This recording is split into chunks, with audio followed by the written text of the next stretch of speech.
Bien, en esta primera guía entonces hacemos un repaso muy rápido de la cinemática. Recordemos que la cinemática es la rama de la mecánica que estudia el movimiento pero sin tener en cuenta sus causas, ¿cierto? Toda la mecánica estudia el movimiento, pero aquí no vamos a tener en cuenta las causas del movimiento, que como bien sabemos son las fuerzas. ¿Sí? Las fuerzas son lo que nos produce el movimiento, pero esas las estudiamos es cuando tengamos la dinámica, que es con las leyes de Newton.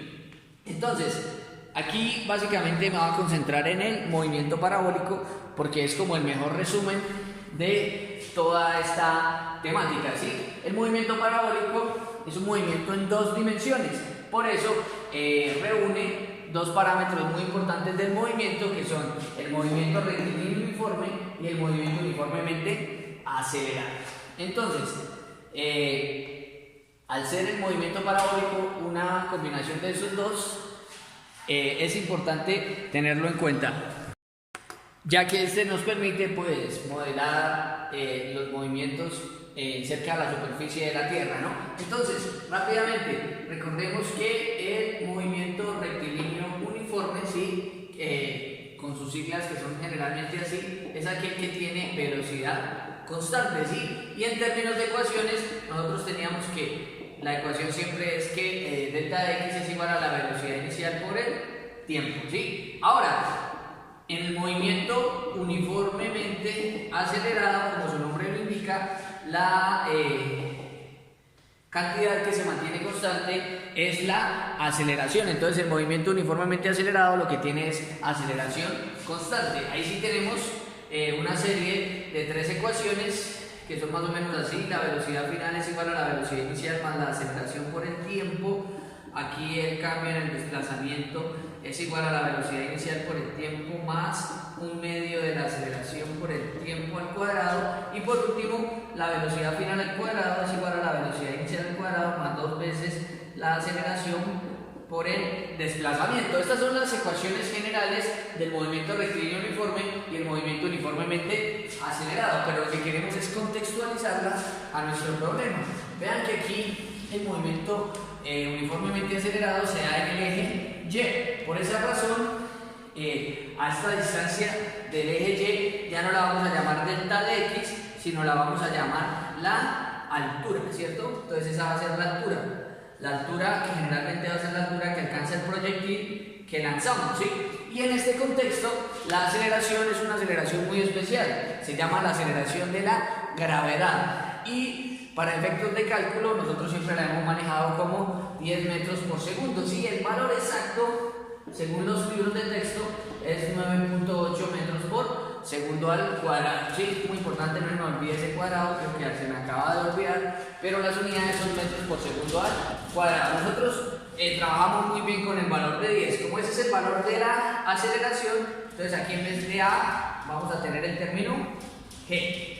¿Sí? Y por último, en el eje X, quien nos da el desplazamiento, si es este que se llama el alcance horizontal, que yo generalmente lo llamo delta de x, creo que ahí en la guía aparece como x sub max, o sea que quiere decir que el x máximo o el alcance máximo, a mí me gusta más llamarlo delta de x. ¿Cuál es la única diferencia acá? Que como ustedes deben recordar de su teoría de vectores, aquí la cuestión es que si descomponemos aquí para poder lanzar el proyectil, la velocidad inicial tiene que estar en un ángulo dado, ¿cierto? Y si ustedes recuerdan, esa velocidad y ese ángulo nos formaba como una especie de triángulo. Aquí le voy a dibujar una componente del triángulo y aquí le voy a dibujar la otra, ¿cierto? Esta de aquí era la componente x y esta de aquí era la componente y. La componente x y la componente y, ¿de quién? Pues de la velocidad, ¿cierto? Entonces va a haber una velocidad inicial en x y va a haber una velocidad inicial en y, que si ustedes recuerdan, por ser x el lado adyacente y por ser y el lado opuesto, decíamos que la velocidad inicial en x era la velocidad inicial por el coseno del ángulo y la velocidad inicial en y era efectivamente también la misma velocidad inicial pero por el seno del ángulo. Entonces en esos problemas generalmente lo primero que uno tiene que hacer es descomponer la velocidad, y acá la diferencia es que aquí, como esta es la ecuación del movimiento rectilíneo uniforme y el movimiento rectilíneo uniforme está en el eje x, aquí sería velocidad inicial en x, y como estas ecuaciones son en el eje Y, ¿cierto? En el eje Y tenemos un movimiento uniformemente acelerado, entonces aquí esta velocidad inicial sería la velocidad inicial en Y. Y a esta simplemente le agregamos un subíndice Y. Velocidad final y velocidad inicial, ¿cierto? Creo que aquí me falta este. Y listo, ahí ya nos quedan listas las ecuaciones para trabajar este modelo, ¿sí? ¿Qué es lo que nos une las dos ecuaciones? El tiempo, ¿sí? El tiempo que tarda en recorrer el alcance máximo, ¿sí? Es el mismo tiempo que tarda en subir, ¿cierto? En ir hasta arriba en la altura máxima y volver a bajar. Siempre y cuando el nivel de lanzamiento esté en el mismo punto que el nivel de caída. ¿Listo? Eso es básicamente el repaso general, ¿no? Ahí, si ustedes se dan cuenta, en la guía se deducen unas ecuaciones que son importantes, que son la ecuación para el tiempo de vuelo, ¿sí? Ustedes ahí las tienen claramente, T sub B, que es el tiempo de vuelo. También está la ecuación para la altura máxima y la ecuación para el alcance máximo, que yo lo llamo delta X, pero como les digo, en la guía aparece como X sub max, ¿cierto? De todas estas ecuaciones uno las coge, empieza a jugar y obtiene esas cantidades que le dan el tiempo de vuelo, la altura máxima y el alcance horizontal máximo. Sí, ahí están las ecuaciones muy claritas en la guía. Si es necesario utilizarlas, pues las utilizamos de una vez ahí como aparecen, ¿cierto? Por ejemplo, el tiempo de vuelo dice que es la velocidad inicial por el seno del ángulo dividido la gravedad. El alcance máximo dice que es la velocidad inicial al cuadrado por el seno al cuadrado del ángulo dividido entre 2 veces la gravedad. Y la distancia horizontal dice que es la velocidad inicial al cuadrado por el seno de 2 veces el ángulo dividido entre la gravedad. Todas esas ecuaciones pues ya las podemos utilizar para resolver los problemas. ¿Cómo se resuelve un problema? Pues veámoslo. Y con eso terminamos este corto video. Entonces, a modo de ejemplo, vamos a resolver el ejercicio número 1 de la guía. Es bastante sencillo, pero va a servir bastante. De todas maneras, los demás ejercicios pues los vamos discutiendo en el transcurso de las clases de esta semana. Entonces, dice: un golfista golpea la bola proporcionándole una velocidad de 40 metros por segundo. Entonces, por aquí en los datos nos dan la velocidad inicial, 40 metros por segundo. Listo, perfecto. Esa es la velocidad inicial, ¿no? Aquí voy a poner entonces cuáles son los datos que nos dan, como siempre, y por aquí cuáles son las incógnitas o la incógnita del problema. Bien, entonces, continúo. Un golfista golpea la bola proporcionándole una velocidad de 40 metros por segundo con un ángulo de 30 grados respecto a la horizontal. Entonces también nos dicen que ese ángulo teta o alfa, no importa el nombre que le demos, de 30 grados. Entonces preguntan, ¿qué tiempo dura la bola en el aire? ¿Sí? Bien.